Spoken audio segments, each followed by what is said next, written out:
Kami beserta dengan pejabat utama Polda Aceh di hari Jumat di bulan Ramadan, bulan yang penuh berkah dan rahmat ini, kami mempunyai niat untuk memberikan sembako kepada beberapa kawan-kawan kita yang membutuhkan, baik itu untuk tukang sapu, baik yang ada di Polda maupun di jalanan, maupun tukang bersih-bersih yang ada di TPA, sehingga nanti insya Allah sembako yang kita berikan ini memberikan manfaat dan berkah kepada yang bersangkutan.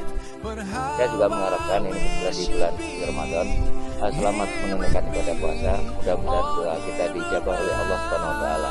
Terima kasih. Assalamualaikum warahmatullahi wabarakatuh. Alhamdulillah sekali kegiatan Jumat Berkah yang dilaksanakan oleh Pak Kapolda Aceh, teman-teman Polda Aceh. Ini merupakan bentuk perhatian Pak Kapolda dan teman-teman kepada kita tentang pemeriksaan organ, dan harapannya kegiatan seperti ini bisa ada di tiap tahunnya, Pak. Jadi kita diperhatikan, Pak. Iya. Ya.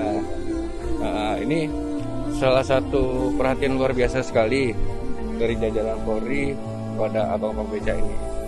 Ya, sekali lagi saya mengucapkan ribuan terima kasihnya kepada Bapak Kapolda Aceh dan teman-teman dari Polda Aceh.